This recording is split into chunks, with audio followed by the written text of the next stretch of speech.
Good afternoon. We'll get started in just a minute here. Thanks for joining us.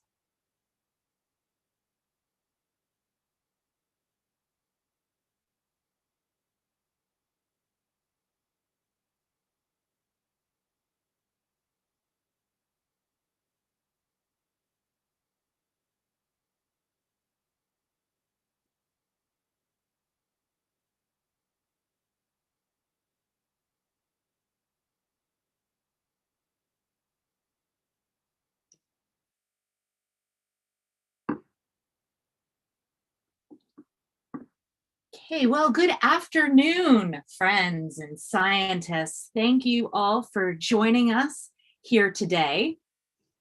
I'm really excited about this particular presentation, our online presentation here. We have a very special guest who will be talking about human evolution. But first, my name is Susan. My pronouns are she and her, and I'll be your moderator and keeping an eye out for all of your questions today. To ask a question, if you're on Zoom, you can press the Q&A button on the bottom of your screen and include your name and age if you'd like a shout out and we ask your question. If you're watching on Facebook or YouTube, welcome. Thank you for joining us. But please know that we're only taking questions through Zoom. And we'll have closed captions available in just a moment. You can click that CC button at the bottom of your screen once it shows up and click on Shows Captions. So at this point, I'd like to welcome Dartmouth College professor, world-renowned anthropologist, former Museum of Science educator, and my friend, Dr. Jeremy DeSilva, to turn on his video. And I'll give just a brief intro before you get started there, Jerry. But I first met him either 13 or 14 years ago when I first started at the museum. Jerry had already left for a couple years, but you were coming back. And I think you had just been on a trip to Africa studying chimps.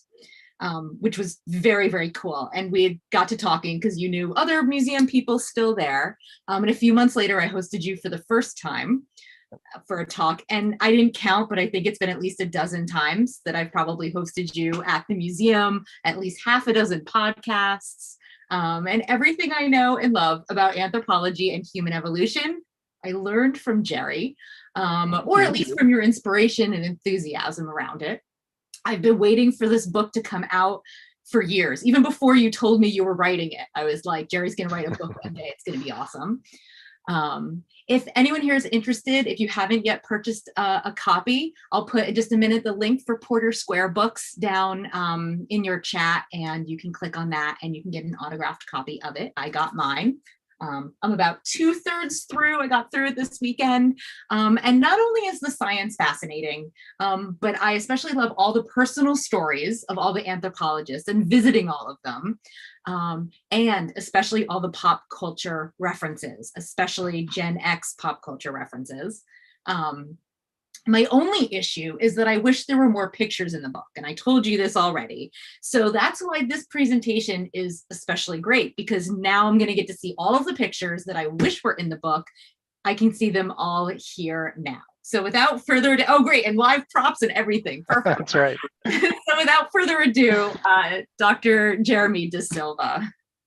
Thank you so much, Susan. I really, really appreciate the invitation and the opportunity to speak with you again about a topic I love dearly and love talking with you and with science museum audiences and all sorts of folks about, and that is human evolution, where we came from, why we are the way we are. In particular, this really unusual form of locomotion that we engage in, bipedal walking or upright walking.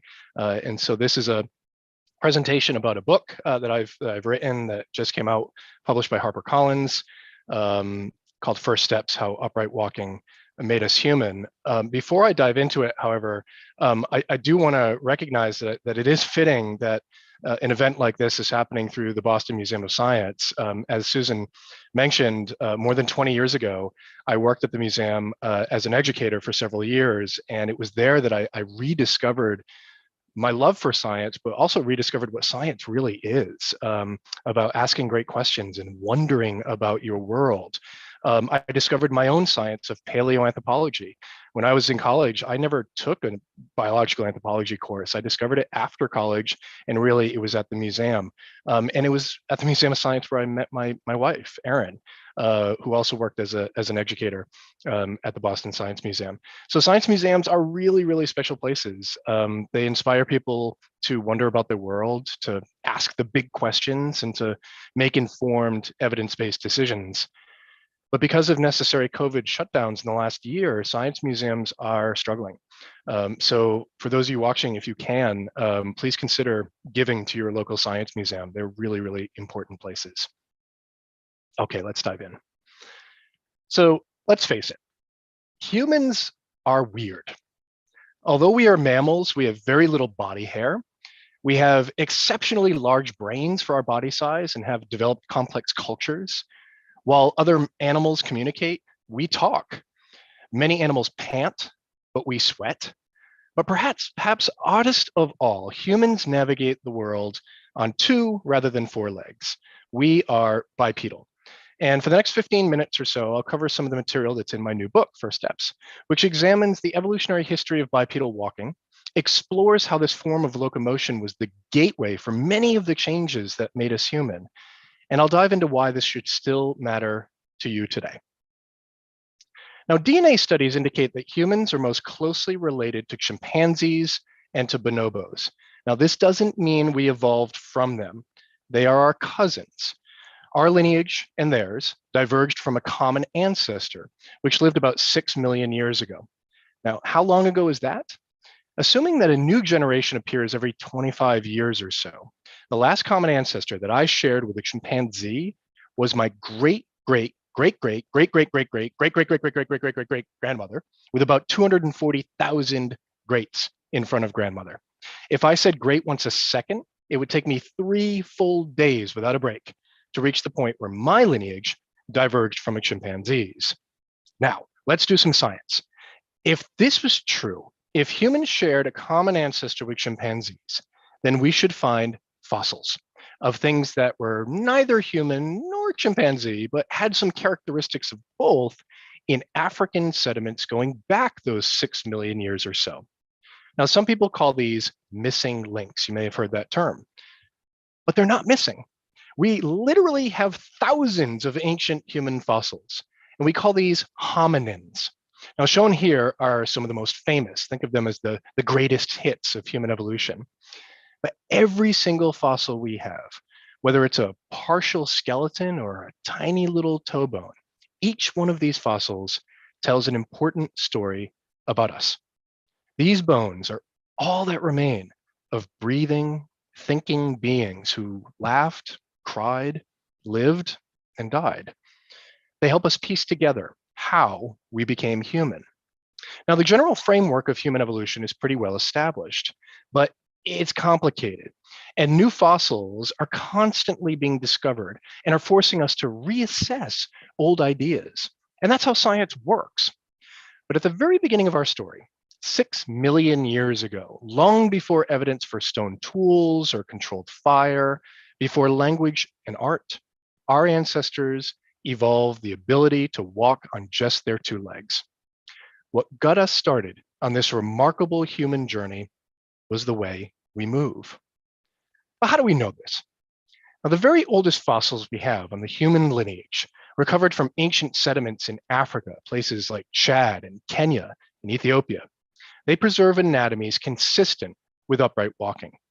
And we're going to come back to the fossils in just a bit. But for now, understand that walking on 2 legs is an ancient defining characteristic of our lineage.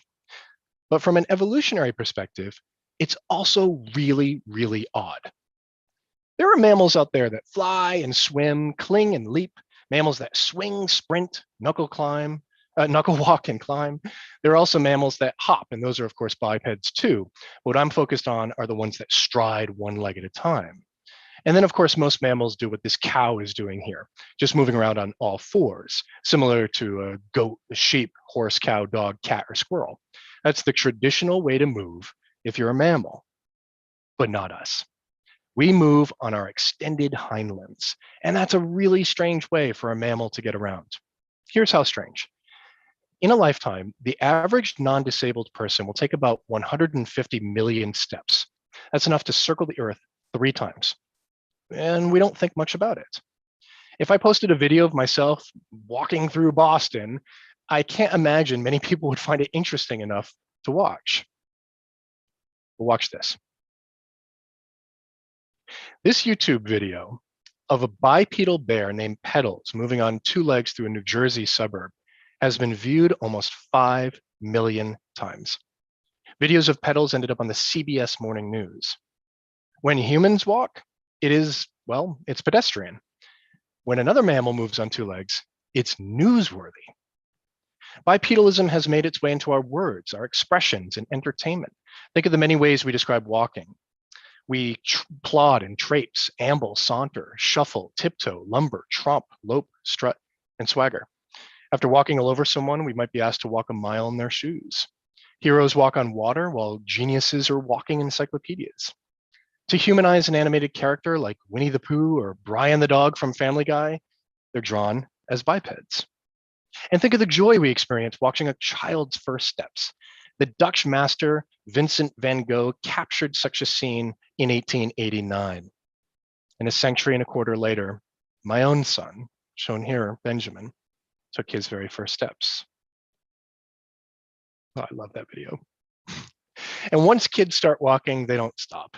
I visited Karen Adolf's developmental psychology lab at New York University, and there a toddler followed this path outlined in blue in just 10 minutes. In fact, the average toddler takes 2,368 steps, the length of 8 football fields every hour. That's how they learn to walk. As Adolf writes, thousands of steps and dozens of falls per day. But bipedalism is more than getting from point A to point B. It's a form of communication and identification. My wife and I work at Dartmouth College, and pre-pandemic, I would occasionally spot her striding across our campus green. I know her just from her walk, even when I'm too far away to see her face. And from her cadence and posture, I can tell if she's in a good mood or has had a tough day. Each of us has our own unique gait, and humans are particularly fine-tuned to identify individuals from their walk. Why? Well, gait and posture cues might have been a critical means of communication in our pre-verbal ancestors.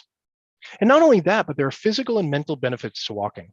A 2012 study done by the National Cancer Institute on 650,000 people found that individuals who did the exercise equivalent of a 25-minute daily walk lived on average 4 years longer than more sedentary counterparts. A daily walk has been shown to improve memory and creativity. It helps ward off certain cancers, diabetes, stroke, and cardiovascular disease. And this isn't magic. The physiological mechanism is being figured out, starting with work done by Danish physiologist Bente Klarlund Petersen.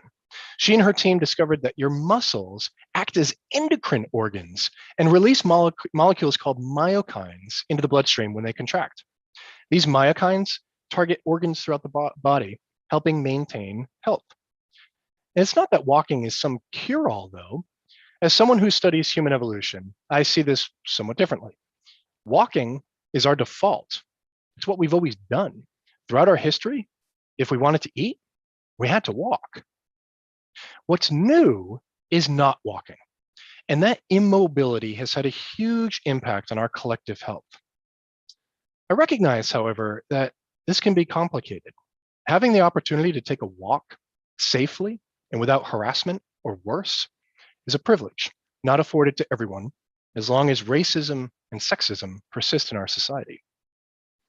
But taking a walk and the biological ability to do so is really important and has always been.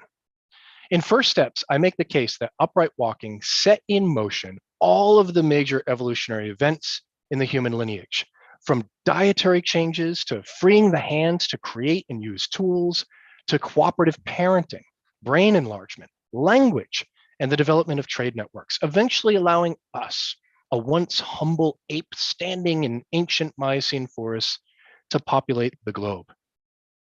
Despite this, though, we still aren't sure why upright walking evolved at all.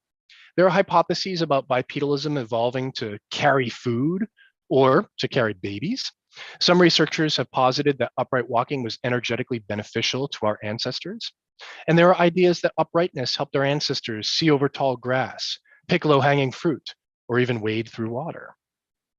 And of course, there's the ever persistent but incorrect idea that ancient hominins stood on their two legs to wield weapons, the so-called killer ape hypothesis, made famous in Stanley Kubrick's science fiction thriller 2001, The Space Odyssey.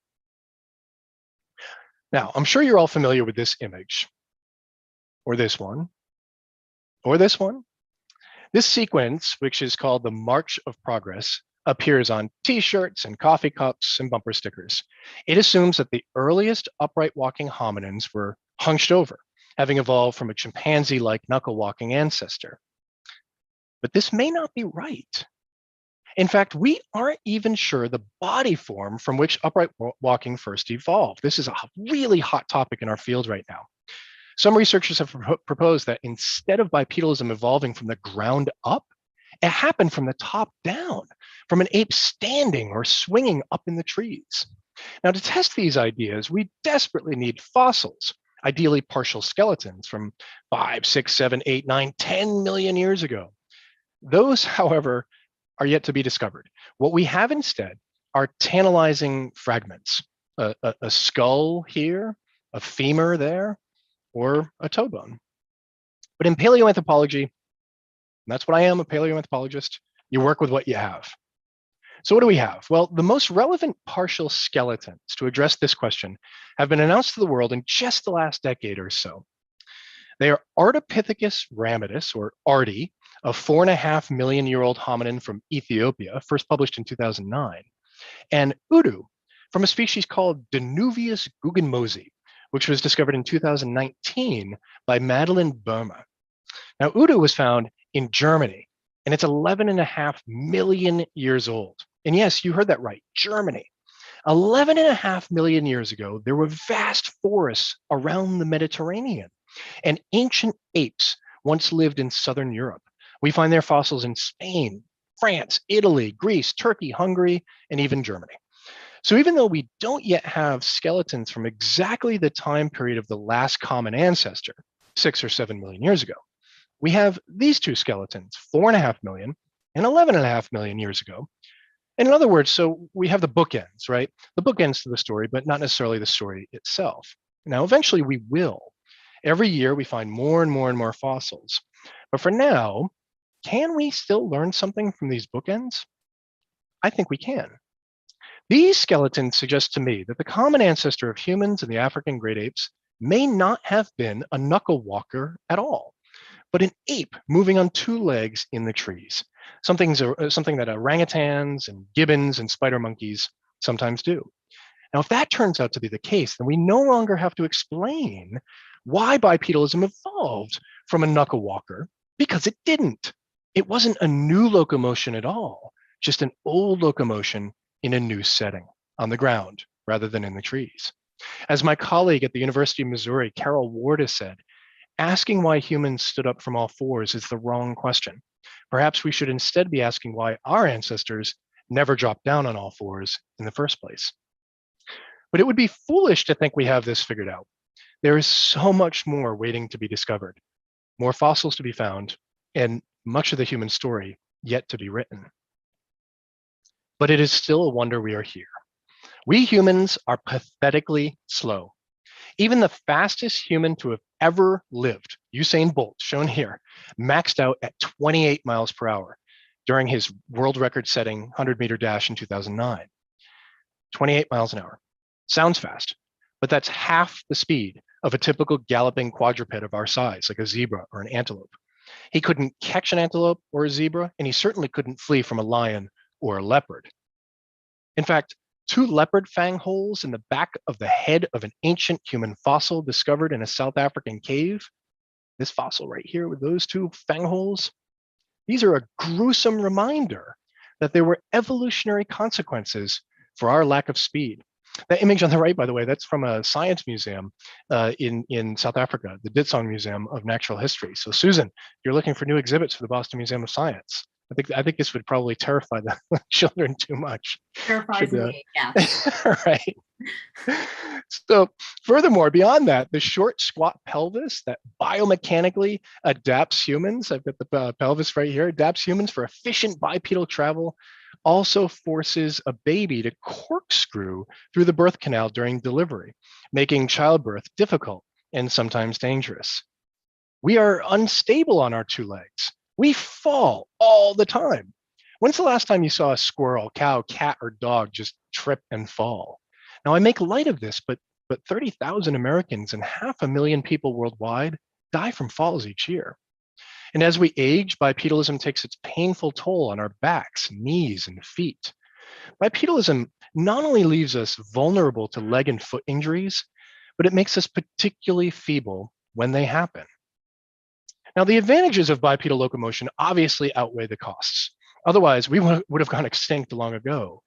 But given the many downsides to upright walking and how rare this form of locomotion is in the animal world, I've wondered what tipped the scales towards survival rather than extinction. And the answer, it turns out, and what I write in the book, is that it may be found with one of the most wonderful and mysterious aspects of the human condition. It's rumored that an anthropology student once asked Margaret Mead the earliest evidence of human civilization. And after a brief reflection on the question, Mead responded, a healed femur. Now, while this exchange is likely apocryphal, the point remains.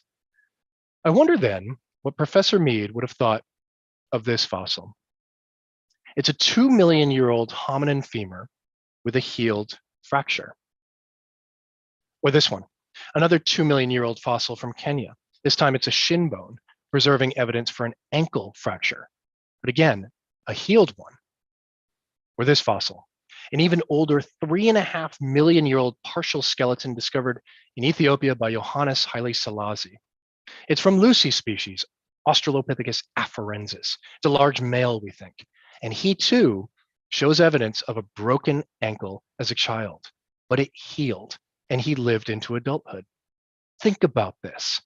Long before hospitals and doctors, long before fire or shelter, before brain enlargement even, our already slow and unstable ancestors living on a dangerous landscape littered with large carnivores were occasionally breaking bones and surviving?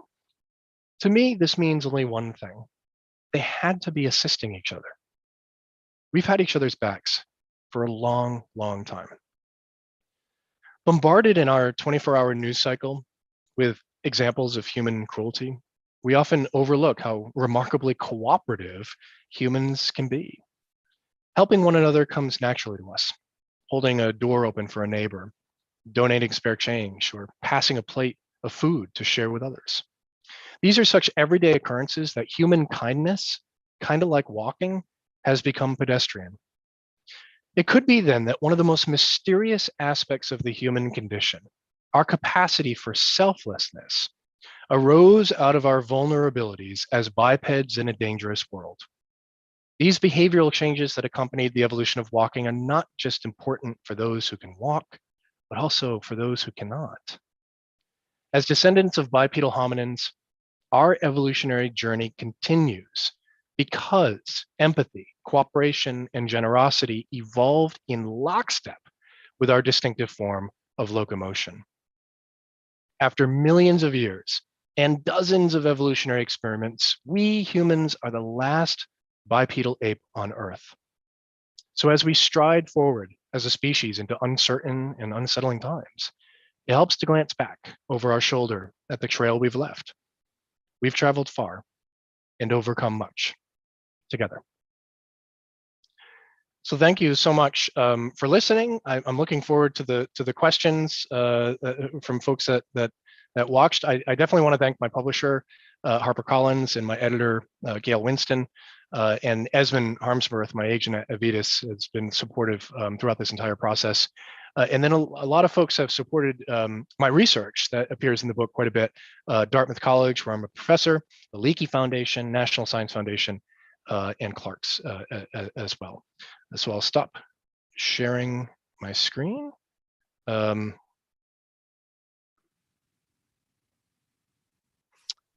I'm back in my lab. Here we go. That was great. See, a lot of those pictures could have been in the book, but I loved seeing that. I love seeing Ben and Josie at the end there too, and seeing their first steps. I think when the twins were first born, you used to talk about how it's like the anthropologist's dream to have twins. So you can study how they move and walk and have a control amongst them.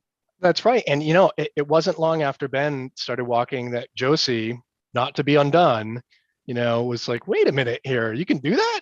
And she would get up and start walking. And in fact, there is some evidence that learning how to walk is very much influenced by culturally what's happening around you and what you can observe and copy. Perfect. Yes. So continue to do experiments, observation. That's right. That's right. Yes. So we've gotten a few comments. I want to ask, though, since I get to go first, I'm going to ask a question that I had. One of the coolest things about the book was also that there were so many recent finds in there. Yeah. And I had talked to you briefly last week where you had said, there's new research coming out every single week, month, all the time. And there were multiple studies that came out in 2019. That was kind of the last. What studies do you want to just spend a minute? There's probably been a ton, but that came out in the past even year that you wish you could add into the book that either changed or added to what was already in there? Yeah, there's some additional work that's a great question. There's additional work that's being done on the Ardipithecus ramidus material. This particular researcher, Cody Prang, who's at Texas A&M, is suggesting it might be a little more chimpanzee-like than was originally described, and I think it's something that we need to collectively as a field assess. There's also, so I lifted up this skull several times. This is an incredibly old, it's thought to be the oldest member of our lineage, known as Sahelanthropus. It's a 7 million year old skull. And on the basis of the skull, there's a hole at the very bottom of the skull, which I have too. It's where the neck exits the head. And in upright walkers, it's underneath the skull, but in quadrupeds, things moving on all fours, like a dog or a cat or a deer, it's towards the back. And in this skull, it is at the bottom. That would suggest that this could move on two legs, but we don't walk with our heads. It'd be really nice to have more evidence. And there's a fossil femur that was, it's beginning to be described. There was a scientific paper that came out just as I was submitting the revised version of my book. And there's a preprint paper that's in review right now. And what's very interesting about these two papers is that they come to completely different interpretations of that fossil. One suggests that it is moving on two legs, one suggesting that it's not. But remember, we're talking about an animal at the common ancestor between humans and chimpanzees 7 million years ago. Of course, it's going to be confusing in its anatomy. Of course, it's going to have some mixture of anatomies that maybe in some ways would suggest it's moving on two legs and in some ways suggesting it's not. So it's a fascinating fossil. And I'm looking forward to more eyes on that fossil and additional researchers being able to study it and come to some consensus. It's going to be difficult to do that if that fossil is restricted to just a few scientific teams. Yeah, that's one thing I know the book talks a lot about sharing as many fossils with as many people as is possible. There's many eyes on it and thoughts about it.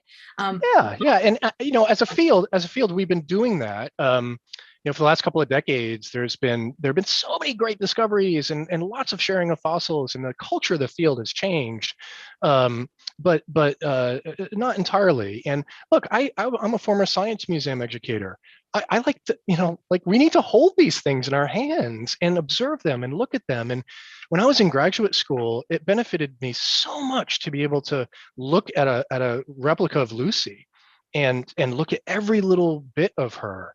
And the fact that right now graduate students don't have that ability for certain fossils really prevents us from taking a deeper dive into these fossils, and frankly prevents us from completing the picture. And so, as a science museum educator, I just don't get it. I don't get why a fossil, why you would ever restrict access to a fossil. I'd expect you to find a fossil and want to share it with the entire world. And make copies of it and send it to science museums and send it to other scientists and say, well, what do you think of this? And so I'll never understand that mentality. And people have tried to explain it to me, and I understand the arguments on the other side, but I just don't get it. So we had a few questions come in. One of them, Faith age 10 asked a really interesting one. You slightly touched on injuries in the fossil record, but they wanted to know about scoliosis and if that has anything to do about being able to hunch over or not walk, like being able to walk on all fours or not walking on all fours. I'd like to expand that to injuries in general. You mentioned all these hip injuries and knee injuries and back injuries. It still doesn't make sense why we're walking on two legs. No. So Faith, it's such a great question. Your spine, your spinal column consists of 24 bones and discs in between them. And there's a colleague of mine named Bruce Latimer at Case Western. He's a scientist and he studies spines. And he thinks of the spine as 24 cups and saucers stacked on top of each other. And it's this balancing act, right? And in addition to that, our spines are curved. Now they're not supposed to be curved in this direction, but if I turn this way, my spine forms an S shape. And what that does is it brings my upper body over my hips and it balances me. If it wasn't curved, if it was more C-shaped or horizontal, then my spine would go that way and I would move on all fours like a dog or a cat or a deer. So imagine a spine like this. You want it to be like that. To become an upright walker, what happens is a curve develops in it. Okay, so that curve is absolutely essential for you to walk on two legs. But the problem is, as your spine is growing in this orientation, any little deviation in its growth gets exacerbated and you start to get these curves in this other direction. And that's what scoliosis is. And humans are particularly vulnerable to it. And it's because we walk on two legs. Scoliosis is very, very, very rare in other animals. There have been strangely observations made of scoliosis in whales. And it's not entirely clear to me why that's the case. But certainly an upright walker is much more prone to developing scoliosis. And in addition to that, Susan, we're much more likely to have knee injuries and hip injuries and lower back problems and collapsed arches and bunions and foot problems. And what I argue in the book is it's because we are modified apes, that we have taken, evolution has adapted and molded and modified through tinkering, subtle changes here and there, an ape skeleton. So I take the foot, for example, the human foot. So here's a human foot. I got one right here. So here's a human foot, and here's a chimpanzee foot. Okay. Now think about functionally the difference. Chimpanzees use their feet like hands. Yeah. They can grab onto things with what some people used to think it was a thumb. It's not. It's a big toe that just sticks off to the side. But there are, bone for bone, chimpanzees have the exact same bones in their feet that we do. 26 bones, the exact same ones. There's a talus and a calcaneus and a navicular and the cuboid. All the same bones are there. They're just shaped a little bit differently in our foot compared to theirs. And it allows their foot to be a grasping organ. And our foot, which has evolved not from theirs, but has evolved from an ape that was really good climbing in the trees and grasping onto things, how have we modified that foot to be stiff and rigid, but also have elastic properties and be able to absorb energy? It's mostly through modifications to soft tissue and thickening of ligaments and changes of how muscles flow through the foot. And so I think of this as the evolutionary equivalent of duct tape and paper clips, right? That's how we've sort of patched that ape foot into this. So of course we have problems. Now, is this the only way you could have evolved a bipedal foot? The answer is a resounding no. Back behind me is the foot of another biped. So this is a bipedal foot too, right? And then compare it to this. If you were going to design a foot from scratch, something from scratch that's going to absorb elastic energy and have propulsive power, you'd design something more like this.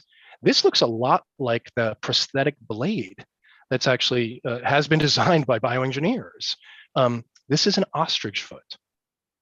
And ostriches are descendants of bipedal dinosaurs. They've had 240 million years as bipeds to refine and tweak and fine tune this anatomy, whereas we've been bipedal for only just a fraction of that time. That brought us.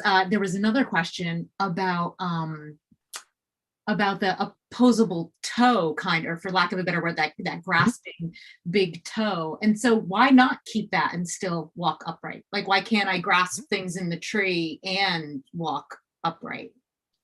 The very earliest members of our lineage could do that. It's so cool that some of the early fossils that we have from Ardipithecus ramidus, for instance, that foot still has that grasping big toe, although the outside of its foot looks more like yours and mine, but the inside of the foot looks more like a chimpanzee's. So it had this dual role of being able to grab with its big toe, but then it could push off the ground with the outside of its foot. But most likely, this actually hasn't been thoroughly tested, but most likely that's not an efficient way to move from point A to point B. And so it would have been probably more energetically expensive. They probably couldn't have moved as quickly. They certainly wouldn't have had endurance to travel long distances. With Australopithecus, like Lucy, we know from their footprints that they left at a incredible site called Laetoli, which I've worked at, that they had lost that grasping toe. And by evolving a toe in line with the other digits, that now becomes the propulsive part of the foot. And so as we transfer our weight to the big toe, our foot stiffens up and we can push off that big toe and take a more efficient stride.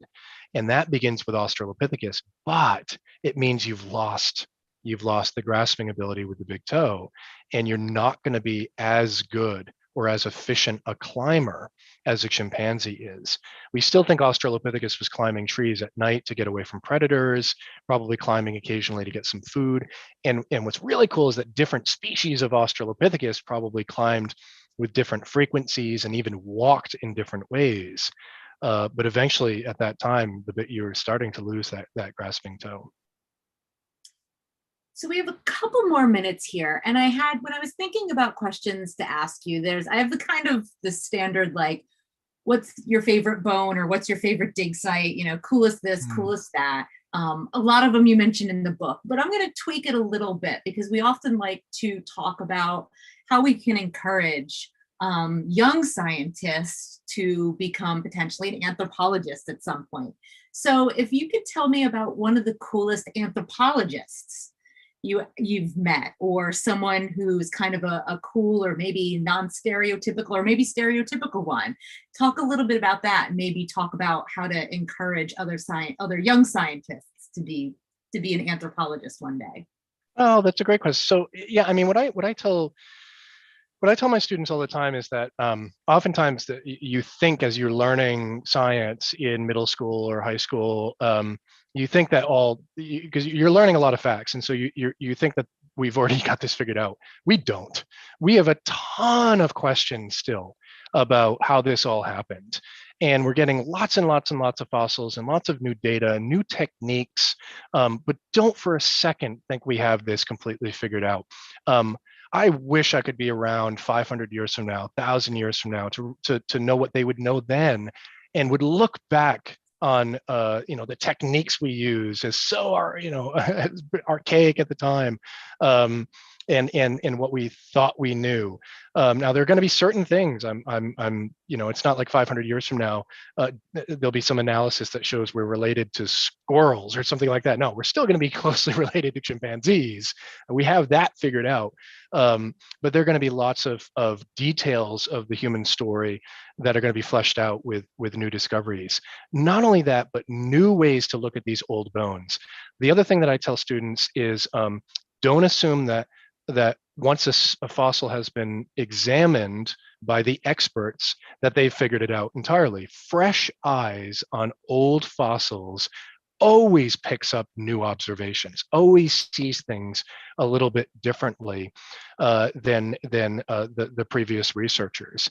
Because you come into these analyses with your own sort of lived experience and your own biases. And so the more we can fill our discipline with researchers from different backgrounds, with researchers who ask different kinds of questions and have different hypotheses to test, the richer our science is going to be, and the more we're going to learn about ourselves. So some of the colleagues that I've worked with that I would put forward as just such inspirational leaders in our field. Johannes Haile Selassie is one of the most amazing fossil discoverers of our time. He grew up in Ethiopia and has built a reputation as one of the best paleoanthropologists around. He is now the director of the Institute of Human Origins at Arizona State. Zerai Alemzeged is another incredible researcher, also born in Ethiopia. He's at the University of Chicago. He's made an amazing discovery of a baby Australopithecus in Ethiopia. This is what's called the Dikika child, or Lucy's child. And I had the privilege of working on its foot. This is its tiny little foot. And I mean, question about one of my favorite fossils. This is one of my favorite fossils. This is amazing. My colleague Lee Berger has always been challenging the field to think differently and to open our science up and to make it more accessible. And I think he is an inspiration to us as well. My colleague Carol Ward is always thinking of new ways to squeeze information out of these old bones. How can we think about their shape, think about their geometry to really understand how these ancestors of ours were moving? Her work is absolutely brilliant. A couple others that I'll mention: Holly Dunsworth, Anna Warner, Kara Wall-Scheffler. I mentioned them all in the book in a chapter on the obstetrical dilemma. This was an idea that women's walking was compromised because of childbirth, because of the pelvic shape that evolved for childbirth compromises walking. That was the hypothesis. That's not necessarily how it is. That was the hypothesis, but nobody tested it. And these three women, through various means, have said, wait a minute here, I'm not so sure that's right. And what is the evidence for that? And there wasn't any. And so when they tested that hypothesis, what they found was that it could be falsified. And indeed, women's gait is not compromised by the shape of the pelvis. And so their work challenging the status quo, challenging what was just accepted wisdom, that's an incredibly important thing to do as a scientist. Is you hear something and you should always say, well, wait a minute, how do we know that? What is the evidence for that? And sometimes there's plenty of evidence and you say, oh, that's cool. And sometimes there isn't any and it was just assumed. And that's an opportunity. Okay, I can test this now. Excellent. I think that's a great place to end on. Multiple times you said definitely check out the book. I highly recommend. I feel like I'm a talk show host. I highly recommend the book. You can get it right here. It keeps showing up kind of funny. It's a nice springtime read, sitting outside in the sunshine and reading about all the different very hot places that you travel, mostly through Africa, to see some of those sites. All the personal stories in there were a lot of fun. So I liked it a lot. Love having and talking to you about this, Jerry. So the museum is open. So people, if you haven't been yet, if you're local, please come check out the Museum of Science. We haven't quite gotten our guest scientists coming in yet, but I know Jerry's going to be one of the first ones that we host when we start having guests come back in again, or guest scientists come back in to speak again. So we will get to that. Thank you everyone for joining us. Thank you very much, Jerry, for joining me here today. It was a pleasure. Yeah, thank you, Susan. Thanks, everyone. Great. Thanks, everyone, for joining us today.